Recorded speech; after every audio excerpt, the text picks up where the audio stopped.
that's capable of supporting American military efforts really up and down the line.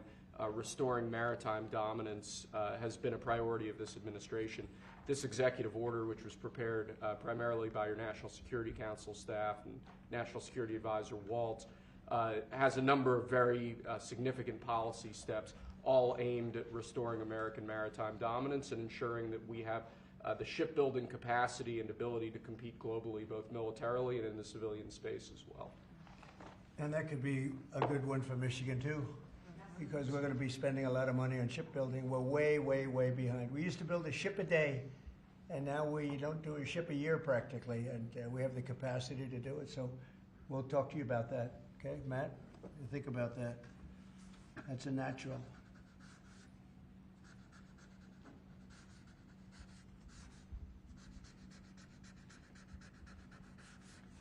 Okay, shipbuilding. That's a good one. Okay, thank you. Thank you, sir. The next executive order relates to defense procurement. Our current defense procurement process has been criticized by many folks on both sides of the aisle as being too slow to adapt to new and changing technologies, not delivering the sorts of weapons and systems that our warfighters need in order to compete on the battlefields of the future. So with this executive order, we're going to be modernizing the procurement structure that the Department of Defense uses to allow it to more quickly adapt to changing circumstances around the world. And we're also going to be launching a review of existing procurement programs to ensure that we're getting value for the money and to ensure that we're getting the best possible systems in the field. And which are currently horrible. I tell you, they're horrible. That process is ridiculous, what they do. They get the highest price and not even good-looking equipment, and we're changing it. We're going to change it to the best. So this is very, very important.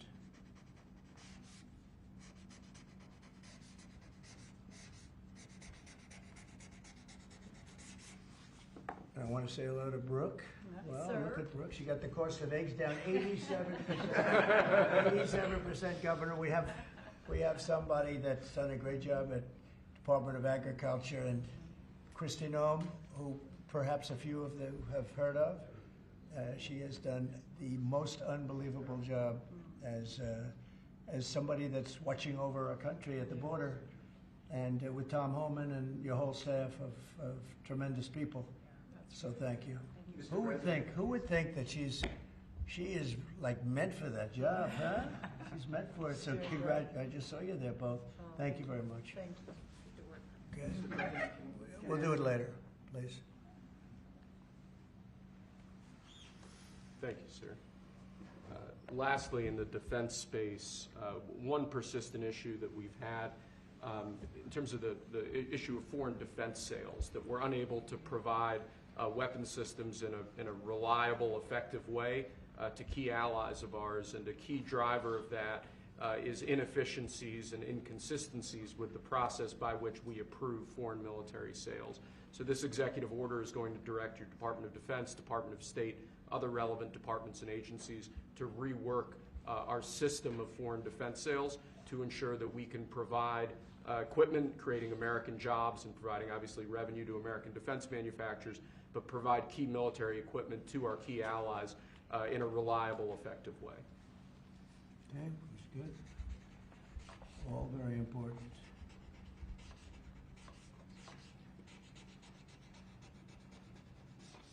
Okay. Because our budget is just about approved, and it's a big budget, and we want to spend the money properly, get the best equipment in the world. We rebuilt our military during my first term, rebuilt it entirely, beautiful. And then some was given away to Afghanistan so stupidly, the most embarrassing day in the history of our country, I think. But it's still, we have to fix it up a little bit, and that's what we're going to do. We're going to do a good job of it, too. Thank you. Next up, sir, we have a series of executive orders and a memorandum all relating to deregulation, which has obviously been a major priority of your administration. The first of these is an executive order. The Biden administration launched what you've called a war on showers. They had certain regulations that basically killed the water pressure of showers and other water appliances. You can say it. Go ahead. What are the appliances? I mean, it's everything, sir. It's Sinks and toilets, heating ones. dishwashers, toilets, sinks. But the shower heads are a There's huge no deal. water. You don't get water. It's ridiculous. So with this executive order, we're effectively going to be reversing that set of regulations to ensure that Americans have choice in the consumer market. If they want a low-flow shower head, they can buy one. If they want a real deal shower head, they should have the ability to get one. If you buy a new house, you pay a lot of money, and the developers, you're not allowed to do anything more. They put restrictors on. They used to have a restrictor where you could take it out, but now they weld it in. And you take a shower or wash your hands, whatever you do, including dishwashers when no water comes out. But you wash your hands, and in my case, I like to take a nice shower to take care of my beautiful hair. And I have to stand under the shower for 15 minutes till it gets wet. It comes out drip, drip, drip. It's ridiculous. And what you do is you end up washing your hands 5 times longer. It's the same water. And we're going to open it up so that people can live, and we're going to hopefully have Congress approve it so it's memorialized. We're going to try and get all of these things, including straws, a little thing like straws. We did straws a month ago, where the paper straws were melting. They were dissolving. They weren't working well. And we went back to the plastic straws. We're going to get Congress to memorialize just about everything we've done here, because most of it's common sense. But the water is horrible. When you go into anytime you see a new faucet, you know it's going to be a long wash of the hands. And so we're changing. It's a big deal. I did it in the first administration. Biden came in his first week, and he had no idea what he was doing, but somebody told him to do it. In his first week, he put the restrictions on all the bathroom utilities. Even in areas that have so much water, they don't know what to do with it. You see those areas all the time with the flooding. So we're doing that, and we're going to get all of the things that you've seen. I think we set a record. We're up to almost 200 and 500 amendments. Nobody's ever done that much. We're going to get them approved by Congress so they're memorialized. And we look forward to doing that. Very important. And Congress is going to start working on it as soon as we get the big, beautiful deal done. The big, beautiful deal is important. The biggest tax cuts in the history of our country, that's important.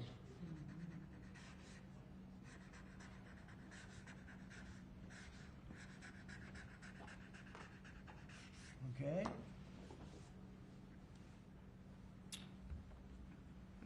Okay, is that okay? Good. It's a 10. You're taking a good shower. We rate the signatures. That was a 10, that's why.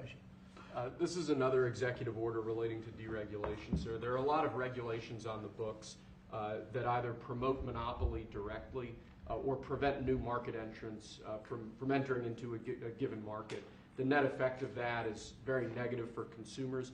So what this executive order is going to do is direct your departments and agencies to work with the FTC, with the Attorney General, with the Department of Justice, to ensure that the regulations we have on the books don't function as anti-competitive barriers to new market entrants. The net effect of all of that is going to hopefully be market forces that redound to the benefit of consumers and ordinary Americans as opposed to monopolistic businesses.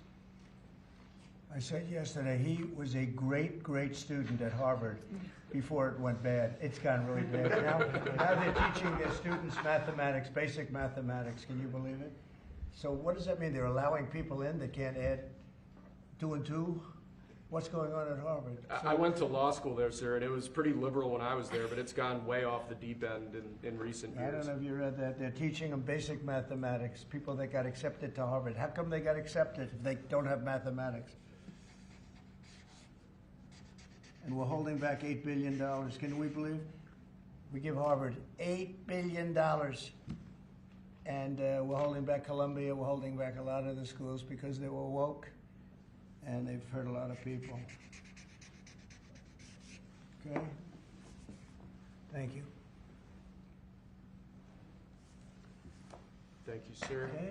There are a large number of regulations on the books. These are regulations that are currently in effect that we believe blatantly violate the law, blatantly violate Supreme Court precedent that otherwise are just blatantly illegal. So what this presidential memorandum does basically just directs the heads of your departments and agencies to follow the law. and to cease enforcing regulations that are blatantly illegal or unconstitutional. It's a big deal.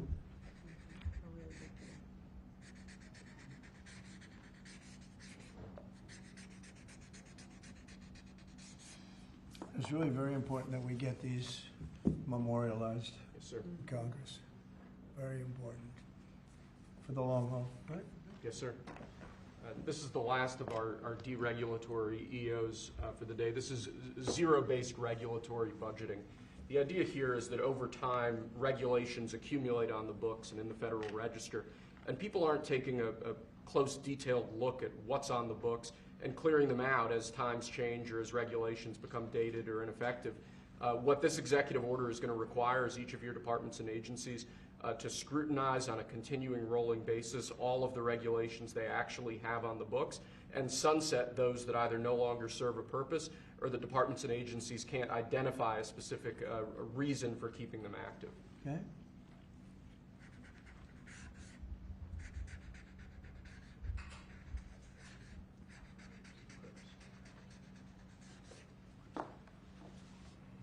Okay.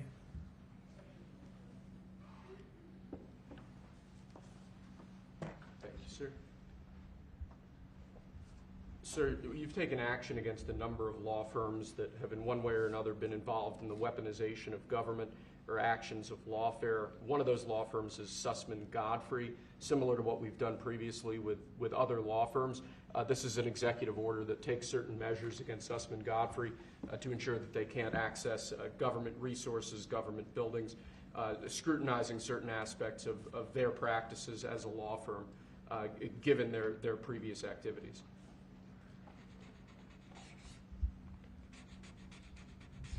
And we've signed with many law firms, the ones that we thought were inappropriate, and they've all agreed to pay $1 million.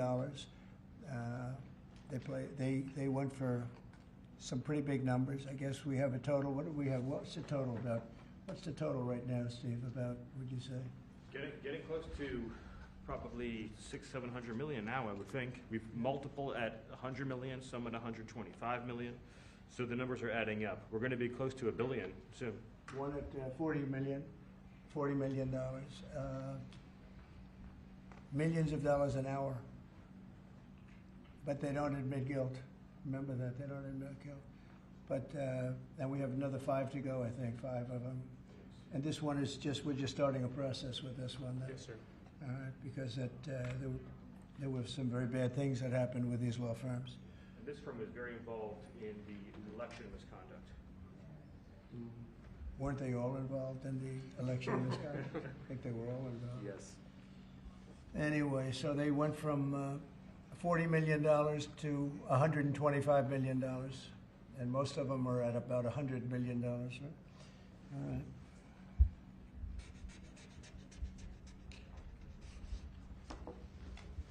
Thank you.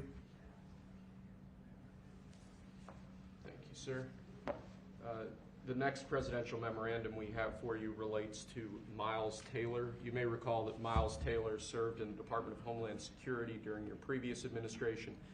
In his capacity with the Department of Homeland Security, he leaked classified information. He wrote a book under the pseudonym Anonymous, making outrageous claims both about your administration and about others in it.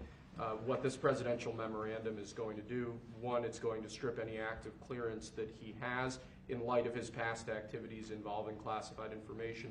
It's also going to order the Department of Justice to investigate his activities to see what else might come up in that context, given his egregious behavior during your previous administration. And I had no idea who this guy was. I had no idea. I saw him on CNN, or one of them, I guess CNN, a lot. He'd be on all the time, saying that the president is the president. I had no idea. It's like, you know, in this office you have a lot of young people, and they're here. I'll see him for 2 minutes, and I assume he was in the office, but I barely remember him. It was somebody that went out and wrote a book and said all sorts of terrible things that were all lies, and it was like he was like he was this gentleman or that gentleman, like I dealt with him all the time. I had no idea who this guy. I said, who the hell is Miles Taylor? And he made a living on going on CNN talking about the president. And I think what he did, he wrote a book, Anonymous, said all sorts of lies and bad things. And I think it's like a traitor. It's like spying. He walks into the office. He's supposed to be sitting here. A lot of people, I'll be here, and there'll be 20 people standing in the room. There'll be oftentimes young people in the office. I assume he was one of them at least. But I didn't know anything about him. And he wrote a book, Anonymous, and I always thought it was terrible. And now we have a chance to find out whether or not it was terrible. But it was a work of fiction. Got a lot of publicity, got himself a nice job with CNN or one of them.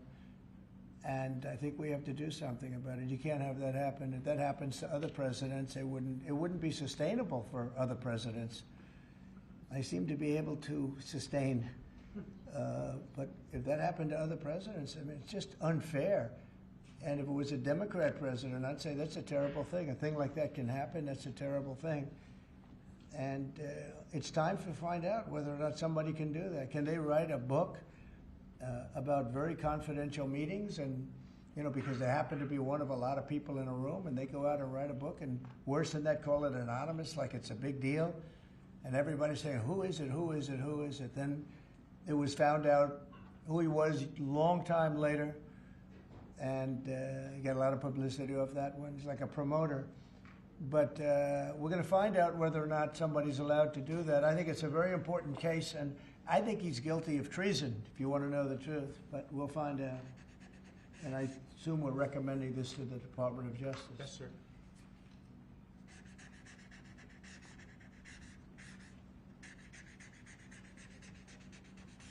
Okay, good. Terrible guy. Similarly, sir, Christopher Krebs, the former head of CISA. This is a man who weaponized his position against free speech in the election context, in the context of COVID-19. This is it's a similar presidential memorandum to the one you just signed. It addresses his access to government, existing clearances he might have, and further instructs your Department of Justice, other aspects of your government, to investigate some of the malign acts that he participated in while he was still head of CISA. This is another one. I don't know that I met him. I'm sure I met him, but I didn't know him. And he came out right after the election, which was a rigged election, a badly rigged election. We did phenomenally in that election. Look what happened to our country because of it. Open borders, millions of people coming into our country. Russia and Ukraine, that would have never happened. October 7th would have never happened. Afghanistan, the way they withdrew with 13 dead, but so many killed, actually. I mean, so many killed outside of the 13 soldiers, hundreds of people killed. And maybe, I don't know, never mentioned, but I mentioned it, 42 or 43 people so badly injured, the legs, the arms, blown off, the face. And this is all because of an incompetent group of people that preceded us, and that would have never happened. And this guy Krebs was saying, oh, the election was great, it was great. Well, it's been proven that it was not only not great. When you look at all these lawyers and law firms that are signing, giving us hundreds of millions of dollars, it was proven by so many different ways in so many different forms, from the legislatures not approving to the 51 intelligence agents that worked from all of the different scamming operations. It was a very corrupt election. They used COVID to cheat. And we're going to find out about this guy too, because this guy's a wise guy. He said, we've been proved this is the most secure election in the history of our country. Now, this was a disaster.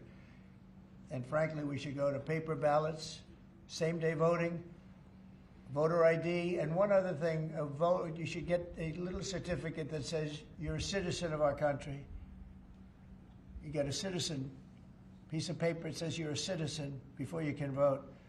But you want voter ID and you want paper ballots, and you really want same-day voting. If you don't have same-day voting, they decide to change the air conditioner. Oh, we're fixing the air conditioner. Let's move all these boxes. We'll bring them back in a few days. And then they don't bring back those boxes. We got to have safe elections. We have to have borders. Ideally, we have to have a free press, which we don't have. We don't have a free press. We have a very dishonest press. This is an honor. We're going to find out whether or not he was right. This was a disgraceful election, and this guy sat back saying, well, I'm a member, or like he's a Republican or something, and almost right from the beginning, and he's tried to make the case that this election was a safe election. I think he said, this is the safest election we've ever had. And yet, every day you read in the papers about more and more fraud that's discovered. He's the fraud. He's a disgrace.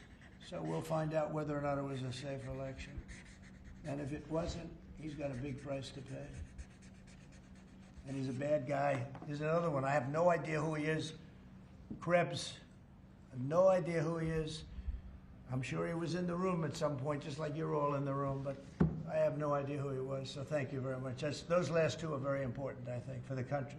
Thank you, sir. And lastly, we just have 3 proclamations. These are the sorts of things that most presidents use an auto pen for. You obviously don't like using the auto pen much, if at all. The first of these is National Former Prisoner of War Recognition Day. This is one that you did in each of, I believe, each of the previous the years of your previous administration, recognizes former prisoners of war. More generally, this proclamation is written to acknowledge the great steps you've made both in this administration and your previous administration on behalf of veterans, homeless veterans, others who've suffered in that way, and basically stating that it's a priority of your administration to ensure that veterans and homeless veterans are cared for properly. Good. And you know what? They ought to find out who was using that auto pen, because whoever that person was, he or she was like the President of the United States, and I'm against auto pens. I think auto pens are not a good thing, especially when you're talking about documents like we're signing today. If he can't sign, then he can't be president. It's pretty simple. Let's see whether or not he could sign. But I think that should be tested. I really think that should be tested. It's another one. And you may think about it, because how can a man that, did he really know that when they gave all false information on the council, I mean, the whole unselect committee of political lunatics, they destroyed all the information. You can't get any information. They went for like a year and a half, almost 2 years, screaming and ranting and raving. Democrats plus 2 worse than Democrats. You had Cheney, Liz Cheney, and crying Adam Kinzinger. Crying Adam. Every time I looked at him, he was crying. The guy was a crier. But you can't do that. You just can't do that. So we're going to find out a lot. I think we're going to find out a lot. These last 3 or 4 have been they've been very, very interesting. We'll see what happens. Sir. But I don't think a president should be allowed to use an auto pen when they're signing very, important legislation. I think a president should sign it, not use an auto pen. And we're going to find out whether or not he knew what the hell he was doing. I'm sure at this point he'll say, I signed it. They'll tell him what to say. But to give pardons to people that destroyed all the information. If you destroyed information on a civil case, just a civil case, not a criminal case, a civil case, they put you in jail for that. And they found out that Pelosi was the one that was in charge of the security of the Capitol, and she knew all about it, and she admitted her guilt to her daughter, who was a movie documentary person. I'm sure her daughter's not too happy about that. I'm sure Crazy Nancy's not too happy. But we found out all the things, everything, and we go for the information. Sir, we've destroyed all of that information. If I haven't destroyed it, I wouldn't be sitting here right now. I guarantee you that. I'd be sitting someplace else. So I think it's something that we should really look at, because that's so important. The whole concept of an auto pen, because whoever's, auto pens are run by somebody. Whoever ran the auto pen was President of the United States.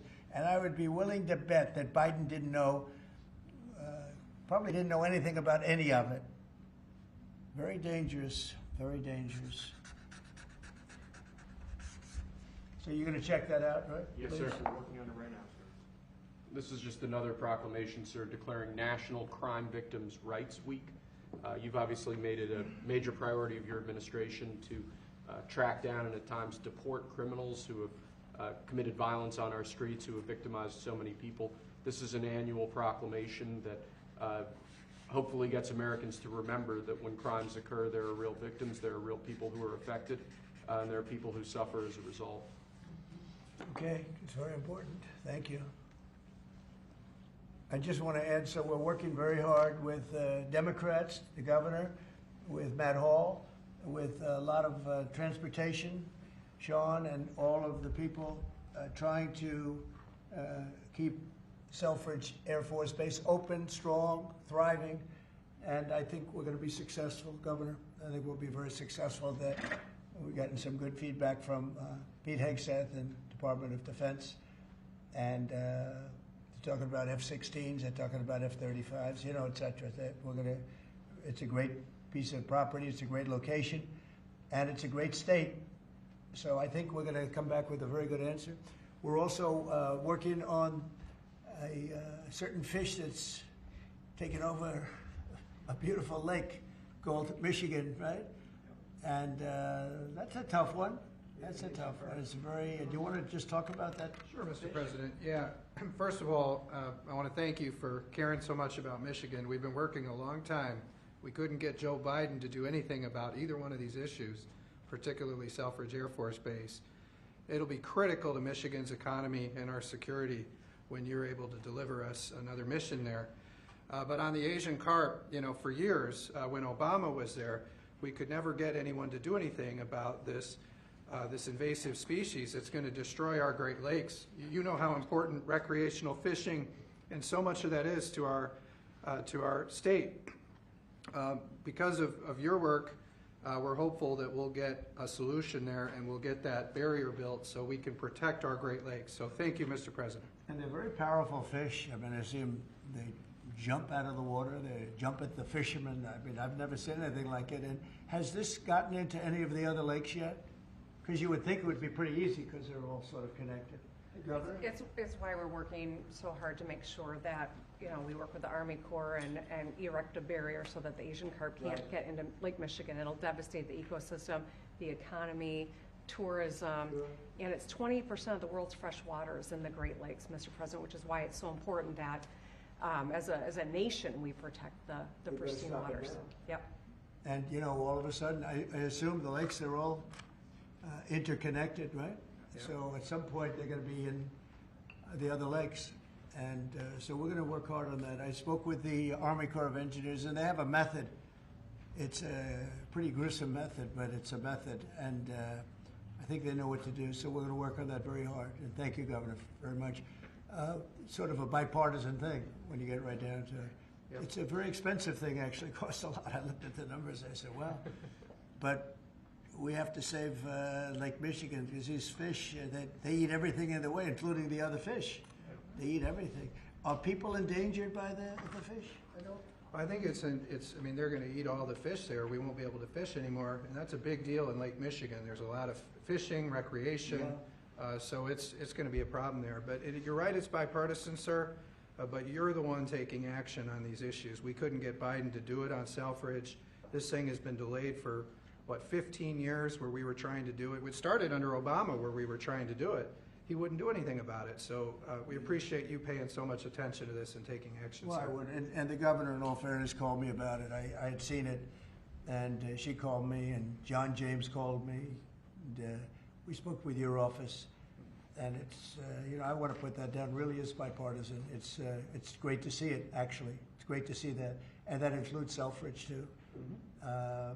And we're going to get it done, and we'll all stand there together and cut a ribbon, okay? Gretchen, good.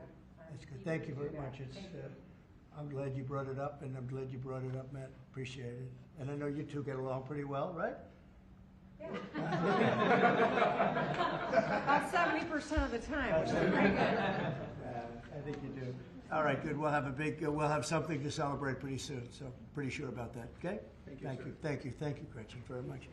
Okay, do you have any questions? Mr. President, where does the TikTok deal stand, given what we've seen, the Well, tariffs to it's moving China? along, but obviously I would say right now China's not exactly thrilled about signing it. We have a deal with some very good people, some very rich companies that would do a great job with it, but we're going to have to wait to see what's going to happen with China.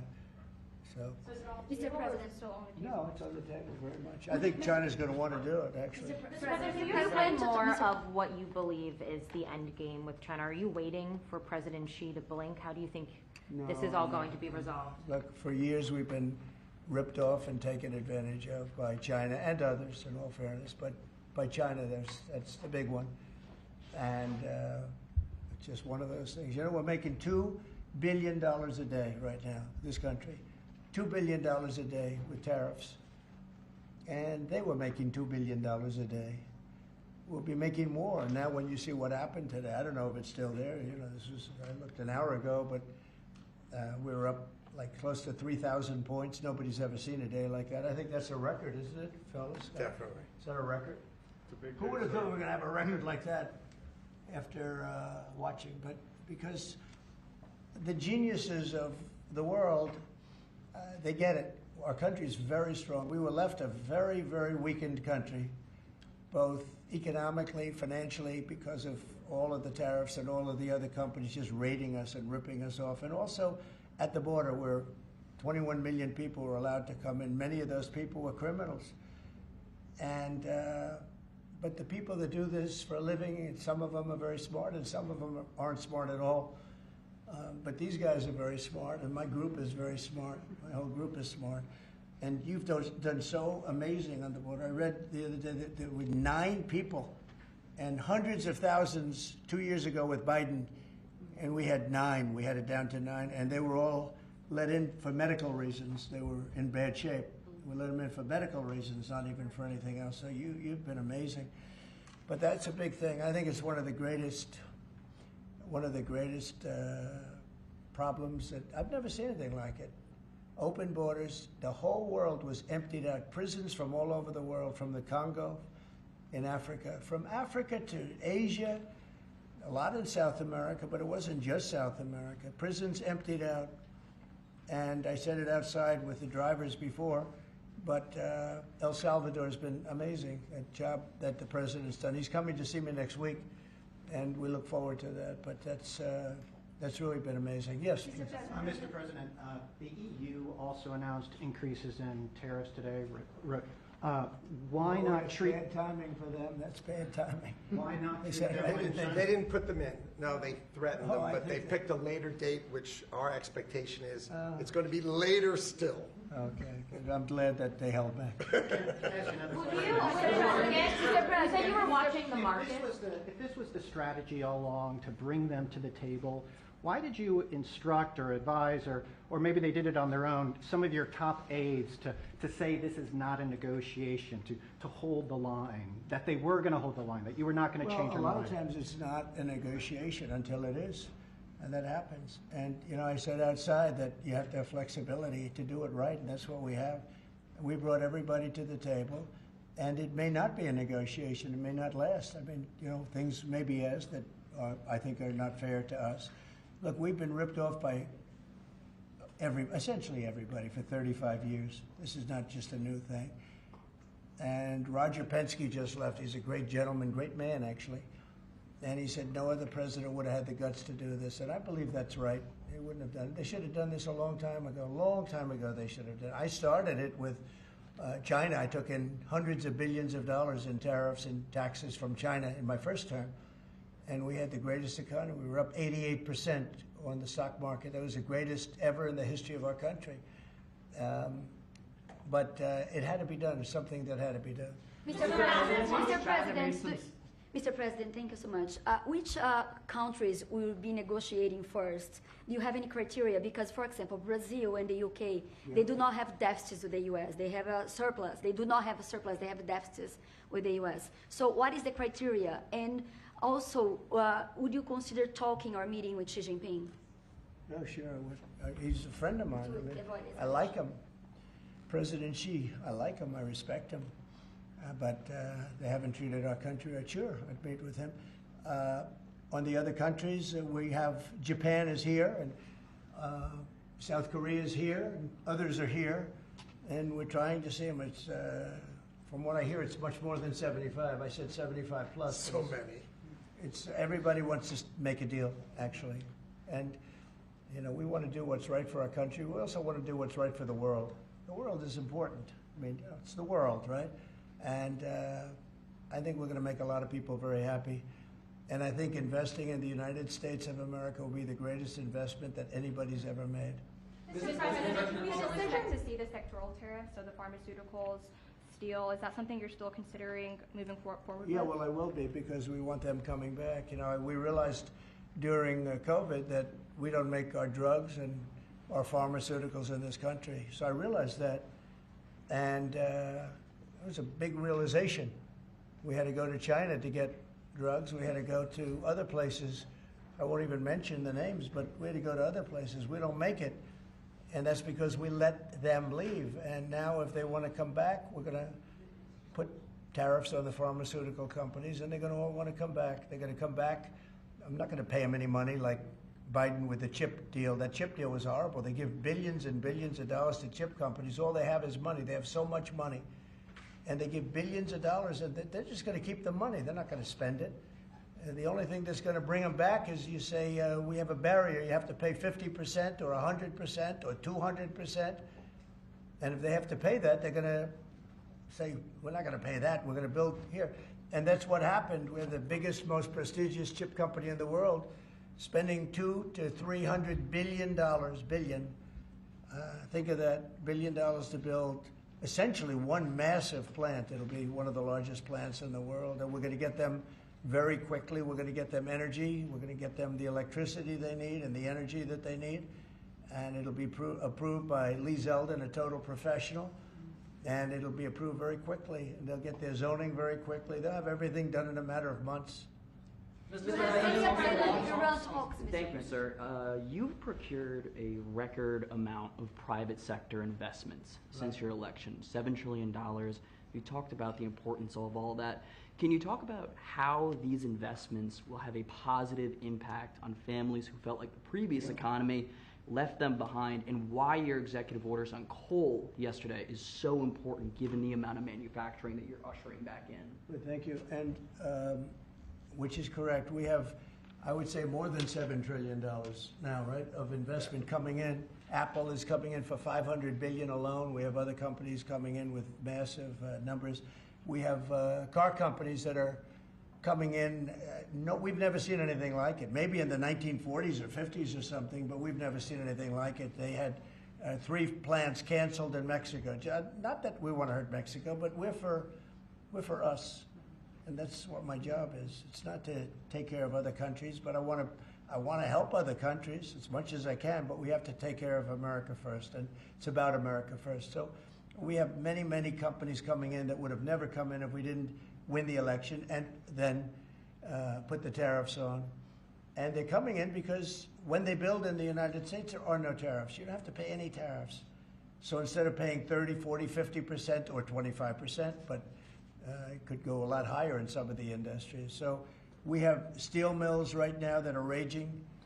The steel industry was gone. If I didn't put the tariffs on steel, because China was dumping massive amounts of steel in my first term, and I put tariffs on it, I saved the steel industry, but now it's going to thrive, maybe like never before. I mean, if you go back to U.S. Steel from 90 years ago, it was incredible. It was the #1 company in the world for a long time. That's why we don't want to see it go to Japan. And we love Japan, but U.S. Steel was a very special company. We don't want it to go to Japan or any other place. So we're working with them, and I don't know if they need any money now. I'll be honest with you, they hit gold. They hit gold because if you look at it, they have such orders for steel now. It's incredible. What's going on in our country is incredible with respect to plants. So we lost 90,000 plants and factories from the beginning of NAFTA, the worst trade deal ever made in the history of this world. but certainly in the history of trade. There's never been a worse trade deal. We were able to cancel that. We had to get approval from Congress. It was like a disastrous curse because you had to go to Congress to get it terminated. You couldn't just terminate it because it was a bad deal. And you had people in Congress that didn't want to do it because they had other reasons, maybe bad reasons. They're mostly not there anymore, those people. But it's amazing what's happened. I appreciate that question because it's incredible. I don't think we've ever seen anything like it. $7 trillion, and it's much more than that because, these are places that we know. $7 trillion is unheard of. I'd never looked at the Biden numbers, but you could go a whole year and it was peanuts. Everybody was leaving. They weren't coming in, they were leaving. And that means jobs are leaving. And so we're not playing games. We're going to make this country greater than ever before. Thank you for that question. Mr. President, it seems that China's made some... Let her just do that. Oh, yeah, absolutely. Okay. Thanks. For the past few days, we've heard from this administration no pause. Was this idea of doing a pause, did that just come about this morning? Can you tell us exactly what came into consideration for you and your advisors? For a period of time, I wouldn't say this morning. Over the last few days, I've been thinking about it. I've been dealing with Scott, with Howard, with some other people that are very professional. And I think it probably came together early this morning, fairly early this morning. Just wrote it up. We didn't have the use of, we didn't have access to lawyers or we just we wrote it up from our hearts, right? It was written from the heart. And I think it was well written too, but it was written from the heart. It was written as something that I think was very positive for the world and for us. And we don't want to hurt countries that don't need to be hurt. And they all want to negotiate. The only problem is, you can only do so many at one time. We want to do it right. We want to get it right. We want to take care of them, but we have to take care of our country. So, but this was something certainly we've been talking about for a period of time. And we decided to pull the trigger. And we did it today, and we're happy about it. I didn't know it would have that kind of an impact, but it's, I think they have the biggest increase in the history of the stock market. That's pretty good. You're almost, if you keep going, you're going to be back to where it was 4 weeks ago. But it was a sick market 4 weeks ago, because the trade was sick. It was only a question of time. I don't blame the tariffs. I think the tariffs just sort of magnified what was happening. It was sick. Biden allowed these people to get away with murder. Biden allowed China to just take advantage of us. We had like $1 trillion deficit with China, $1 trillion deficit. So that was going to only be a matter of time. I think the tariffs brought it out faster and they magnified the problem. But I think this was a problem that existed far beyond tariffs. This was a systemic problem, and we're going to cure that problem. And maybe to a large extent we have, because we've revealed it, and we've revealed it very strongly. Yes, sir, please. Thank you, Mr. President. So it seems China's made some serious missteps here in these negotiations, and Secretary Bessent said earlier you may have goaded them into a tough position here. I'm wondering, are you in a way putting together a coalition against China in terms of trade here? No. Well, China, look, they're very capable, and I don't blame China for what happened. I blame the people sitting right at this desk, right behind this desk, or another desk. You get your choice of 7.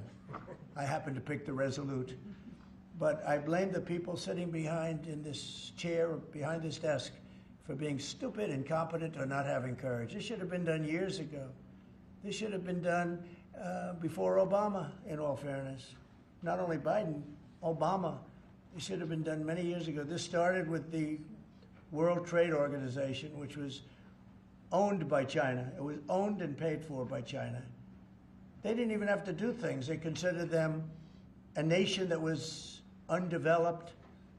They said they were a developing nation. Well, we're a developing nation too, if you think about it. Look at our inner cities. Look at what's happened.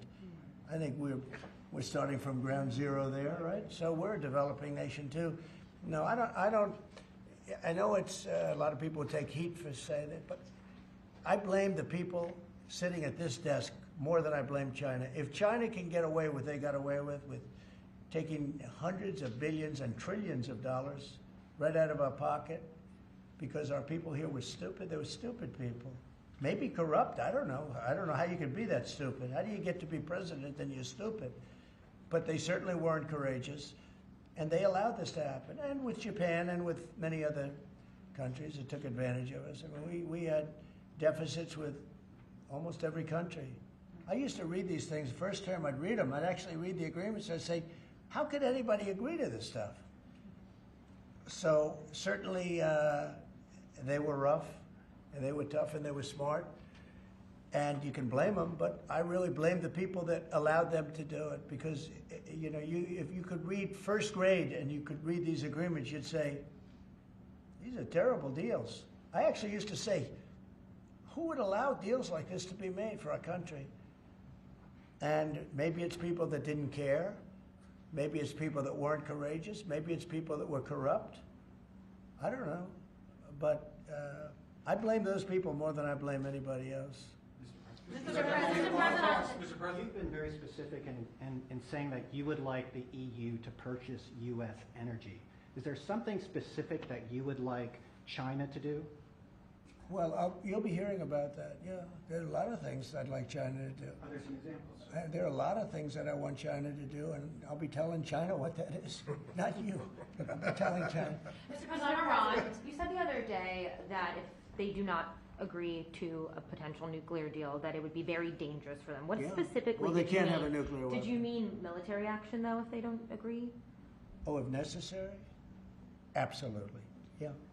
And do you have a deadline for these Yeah, talks? I do. And You're talking about with Iran? Yes. Yeah, I They're do. saying it's not Do you want direct, something so- definitive this weekend, or do you see this as the start of a process? It's a start. Do you have a timeline? We have a little time, but we don't have much time, Who is starting the because we're not conversation? going to let them have a nuclear weapon. Is Can't it let them have a awkward to be nuclear weapon. there, Mr. President? And we're going to let them thrive. I want them to thrive. I want Iran to be great. The only thing they can't have is a nuclear weapon. They understand that. You know, the people are so incredible in Iran, and they're so smart. They're very smart people. But, you know, they're in a rough situation, rough regime. But they understand, and the leaders understand. Mr. And I'm not asking for much. I don't, they can't have a nuclear weapon, and I've said that. And I was a little bit surprised, because when the election was rigged, I figured they'd get the weapon, because with me they were broke. They were broke. They had no money because of the sanctions. Nobody could buy oil. We did that to Venezuela just recently, and we'll do it to other countries if we have to. When is the clock I want to see Russia and Ukraine make a deal. They got to make a deal. When schools get blown up and bad things happen, like I'm hearing about, it's no good. I hope we're going to make a deal with Russia and Ukraine. But with Iran, yeah, if it requires military, we're going to have military. Israel will obviously be very much involved in that. He'll be the leader of that. But nobody leads us. We do what we want to do. When would the clock run out on the talks? Before Say- you might, when would the talks need to conclude before you might do military? I can't really be specific, but you know, when you start talks, you know if they're going along well or not. And I would say the conclusion would be when I think they're not going along well. So that's just a feeling. Mr. President, on the subject of U.S. troops stationed in Europe, do you have any plans to reduce the number of U.S. troops in Europe or in other NATO countries? Well, good. I mean, it depends. We pay for military over in Europe. You know, we don't get reimbursed by much. South Korea too. So it will be one of the things we discuss. That's unrelated to trade, but I think we'll make it part of it because it makes sense. Be nice to wrap it all up in one package for each country. You know, it's nice and clean, and we have plenty of law firms. These are great law firms that we signed with, the best. And I think part of the way I'll spend some of the money that we're getting from the law firms, you know, in terms of their legal time, will be, if we can do it, I think we can do it, using these great law firms to represent us with regard to the many, many countries that we'll be dealing with. We'll have good lawyers representing us, but we want to have good lawyers, and these are the best, considered the best lawyers in the world, right? I mean, considered the best in the world. I don't know. They just went off a little bit. Mr. President, two questions. On Iran, do you have an update on who will be participating or conducting these conversations? Will Witkoff be there on Saturday for these direct talks? And on China, some economists are saying that right now is technically embargo on China with 125% tariffs. Are you concerned of escalation beyond the trade war with China? No, I'm not concerned. I think President Xi is a very smart guy, and I think we'll end up making a very good deal for both. But, you know, we've been treated so badly for so many years. Again, we allowed that to happen. We've been treated so badly for so many years. But, no, I don't expect that. I think President Xi is one of the very smart people of the world, and I don't think he'd allow that to happen. And we're very powerful. This country is very powerful. Let me tell you, it's far more powerful than people understand. We have weaponry that nobody has any idea what it is, and it is the most powerful weapons in the world that we have. More powerful than anybody, not even close. So nobody's going to do that, but I think that if that's what you're referring to, maybe it's not. But just in terms of basic escalation, which is what you said, no, I think that President Xi is a man who knows exactly what has to be done. He's a very smart man. He loves his country. I know that for a fact. I know him very well. And I think he's going to want to get to a deal. I think that's going to happen. We'll get a phone call at some point, and it'll be off to the races. It'll be a great thing for them. It'll be a great thing for us. It's going to be a great thing for the world and for humanity. Do you have plans to meet with Putin in Saudi Arabia? At some point, I would. At some point. In Saudi We'll have to Arabia? see. I mean, we have to get there right now. You know, we got to get there. In the meantime, they're losing 2,500 on average young people every single week. Think of that. 2,500 people a week. It's not even conceivable. We got to get there fast. Do you think Say a couple of more. Yes. you have to increase tariffs on China even more before they come to the table or give you a phone I call? can't imagine it. No, I can't imagine it. I don't think so. I don't think I'll have to do it. I don't think we'll have to do it more. We calculated it very carefully. By the way, you know, when you hear 100, a lot of people charge much more than that. Canada charges much more than that to our farmers, our dairy farmers. Many people charge much more than 100 or 125 in this case. But I don't, you know, it's still a significant number. I don't see that again. On the investigations. Yeah, please. Yeah, Mr. President. So, do you think some of your tariff critics would prefer, you know, to see the United States go through turmoil than to actually see it succeed, just because they are your policies? You mean just leave the tariffs the way they are now and just relax, right? Some people have said that. Look, again, we're making, it'll be soon, much more than $2 billion a day. That's not the worst thing that I've ever heard. So, yeah, some people say that. But, you know, we look at the other side, too. I think as the United States, we have an obligation to look also at the other side. We want what's good for everyone. I mean, it's America first, but we also want to make sure there's a world that can live happily and all of that. And so, you know, this is the way I look. No, but there are people that say, look, where we are now, I've been in worse positions in my life than making $2 billion a day plus, right? It's really plus. Thank you very much, everybody. Thank you, Press. Thank you, Press. Head it out. Thank you. Markets are what, the markets are what really changed your mind when it came to The markets right now are extremely good. Thank you. Thank you, Press. Thank you. Head it out. Thanks, guys. Here, this way. Right this way. Thank you. Keep going. Keep going. Thank you. Thank you very much. Thank you, Press.